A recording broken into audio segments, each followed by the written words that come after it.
Hey yogis, I'm Nicole. Welcome back to My Yoga Time. Thanks for joining me today. Today's class is tailored especially for those suffering with hip bursitis. So we have approximately 160 burses throughout the body. These are little sacs filled with synovial fluid, and they are positioned either in between the skin and the bone or within ligaments and tendons to stop the friction within the body. Now, when these little sacs become inflamed, it becomes bursitis. So hip bursitis is quite common. It could be caused through trauma, so maybe you've had an impact on the hip or a fall. Also, repetitive movement can also aggravate it. So hip bursitis is experienced as outer hip pain, and different things that can aggravate it. High intense training.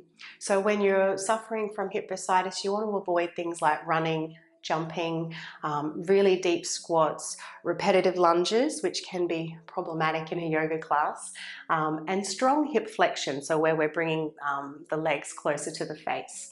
So anything that's compressing that bursa is going to aggravate it. So be very mindful in this class that if there is any discomfort, ease out of the pose, don't overstretch. I'm just giving you a couple of key exercises which will help relieve pain due to the tension around the bursa, and there's also a few hip strengthening exercises in there.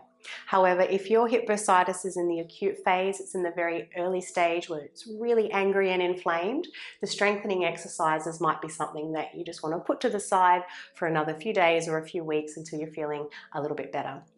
So in terms of a general yoga class, with hip bursitis, there's a lot to be mindful of. If you're an experienced yogi, you'll be able to navigate your way around. Just be mindful again of anything that's compressing the hips. So warrior poses and lunges may aggravate it. Single leg balance poses where the hips aren't aligned, such as your tree pose, might also aggravate it. Forward bends, if we're adducting the legs, so bringing the legs closer to the body or hugging into the center line of the body, may also aggravate it. So just be mindful as you move through the exercises. Now, I've got one block for this class. You don't need a block. I've just got it there.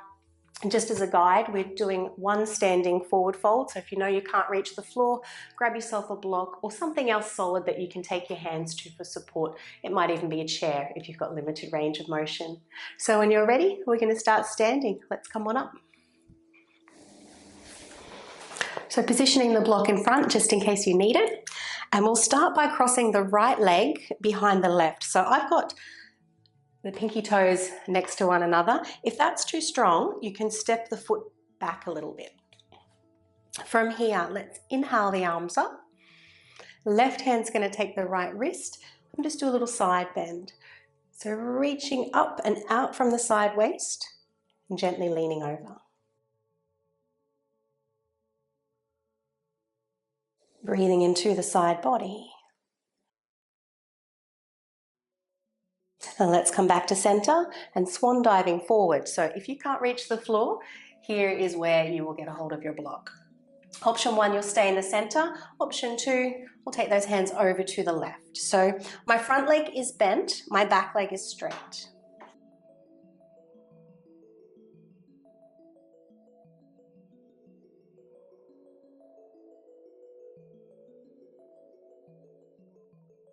And one thing to be mindful of as well with hip bursitis is that you're not holding the poses for too long. Coming back to center, and then with control, see if you can reverse swan dive to come all the way up. Well done. Let's change the cross of the legs. Starting with the side bend first, inhale. Right hand takes the left wrist, lift up and lean over.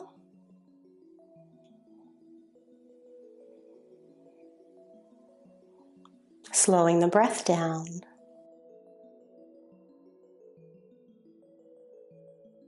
Coming back to center and swan diving forward. Either holding it in the center or walking those hands over to the right.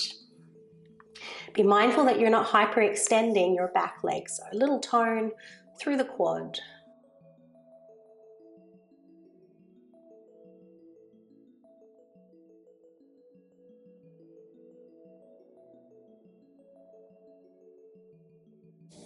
And coming back to center. We're going to stay low from here. You can uncross the legs. Step back into your downward facing dog and then bring those knees down to the mat. So we'll come down onto our navel via a modified plank position. So bring the shoulders just in front of the wrists, option to pick up the feet. If you would like a stronger practice, you can always move into your full plank. Let's chaturanga our way down to the mat.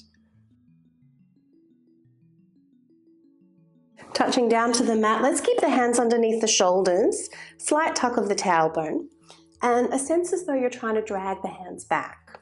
As you inhale, lift the chest and the left leg. Exhale to lower. Changing sides. Let's try to slow the breath and the movement.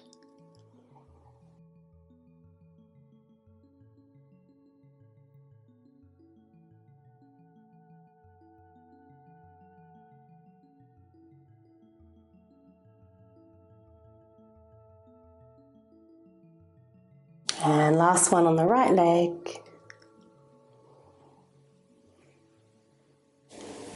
And from here, roll over onto your right side, prop up the head. So if this is the hip with the bursa, you might feel more comfortable with a towel or a pillow underneath the hip. We won't be here for too long. Let's start with the knees bent, and we're moving through our clam exercises. So we'll do 10 rounds, lifting up the knee. You can keep the feet together and then lower down. So we'll move fairly quickly. Try not to synchronize with the breath. Just keep the breath steady, the jaw relaxed.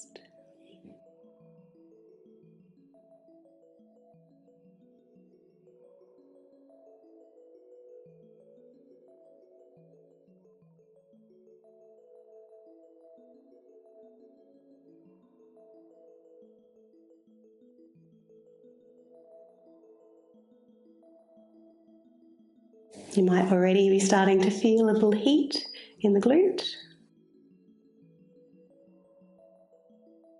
Well done, yogis. So we'll straighten out the leg now and lifting the leg, but not coming up too high because we don't want to compress that bursa. So just little lifts, keeping the foot flexed.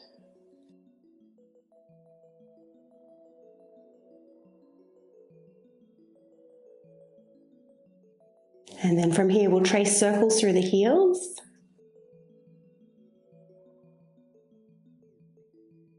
Changing directions.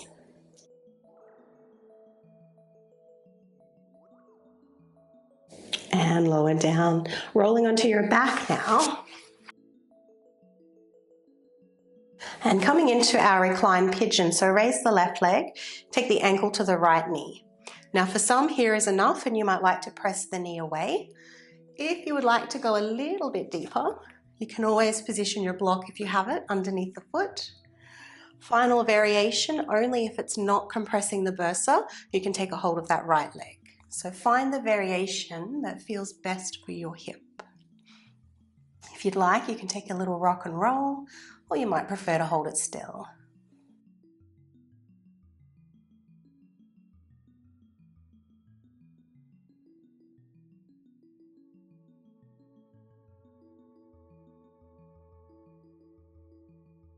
And release when you're ready. We'll change sides. Beginning with the knees bent, 10 reps.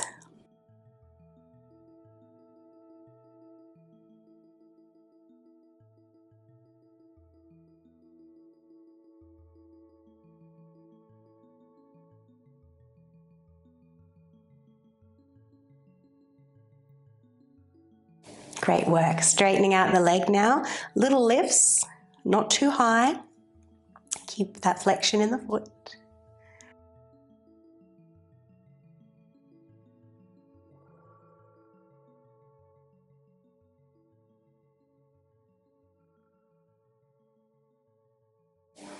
And tracing your circles now.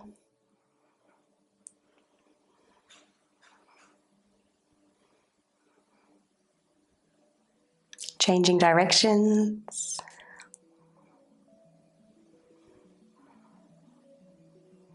And relax, well done. Coming onto your back for your reclined pigeon.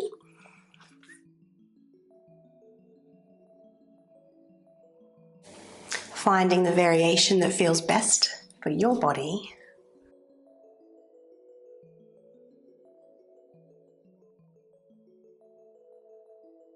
Keeping the jaw relaxed and the breath steady.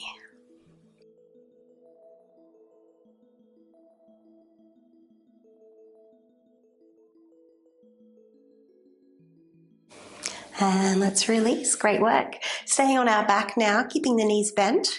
We'll move in and out of bridge pose. So keeping the feet about hip width apart, fairly close to the bottom.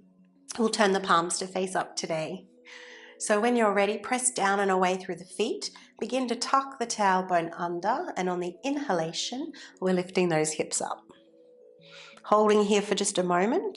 Then when you begin to exhale, heels are lifting and slowly come down, one vertebrae at a time. Follow your inhalation, coming up. Feeling the weight transfer to the head and shoulders.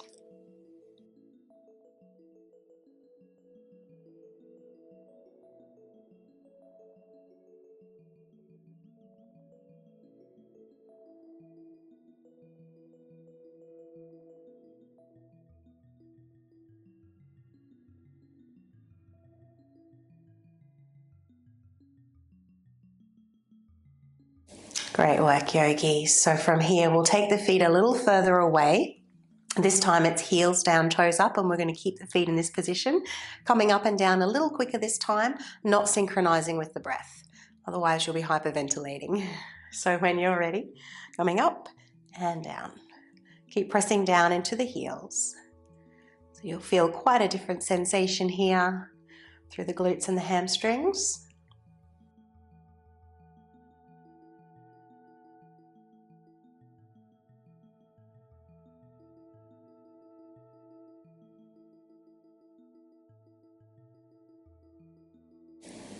Well done, yogis. Coming to rest when you're ready. If you like, you can take the hands to the knees. Gently press the hands into the knees and draw the knees back into the hands. So you're imprinting your lower back on the mat. And then we'll relax. Moving into a laying side bend, which will be a nice way to, again, relieve any tension around that bursa. We're going to lift up the hips and take them over to the left side of the mat, and then straightening out the legs and taking the feet over to the right side of the mat. So you're creating a C shape or a banana shape with the body. Head and shoulders will lift up off the mat and also hinge over to the right. If the shoulders are happy enough, you can take the arms above the head. Otherwise, if you need to, keep one or both hands by your side. Now, it's really important that the hips are level here.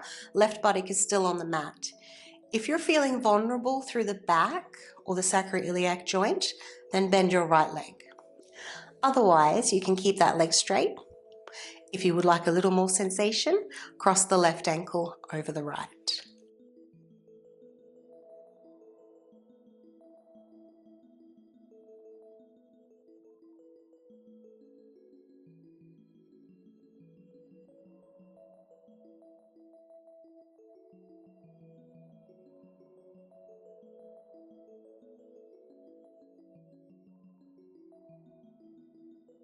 Breathing into the side waist.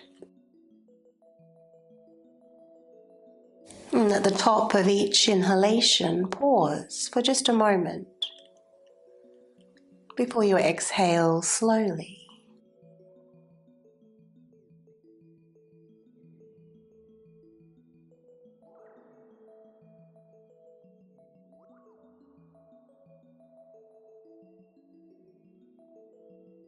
And when you're ready, you can bring the body back to the center of the mat.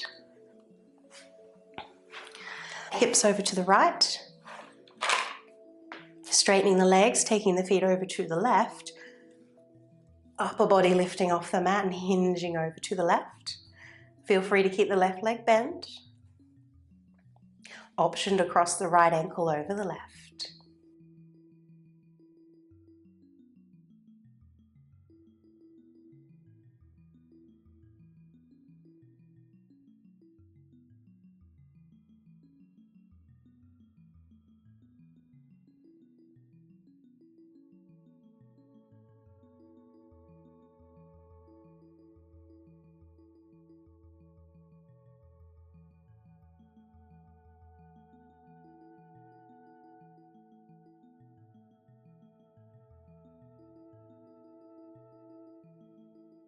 And when you're ready, returning to the center of the mat.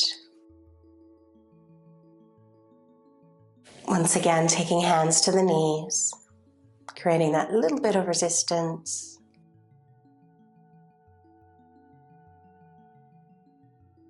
And then we'll take the hands to the inner knees. Hands are pressing out, knees are trying to squeeze in.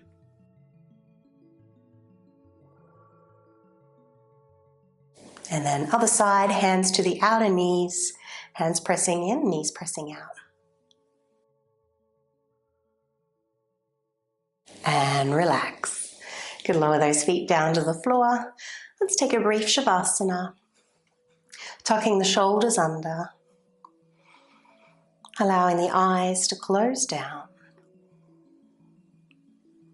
Softening the forehead, the tongue and jaw.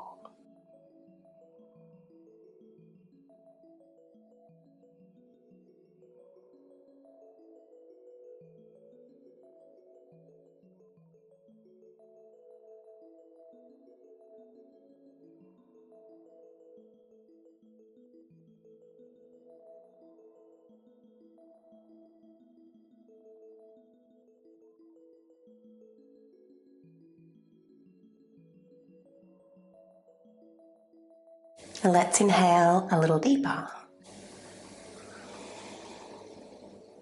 Swallowing if the mouth is dry. And following any urges to wiggle toes and fingers or to stretch as though you just woke up.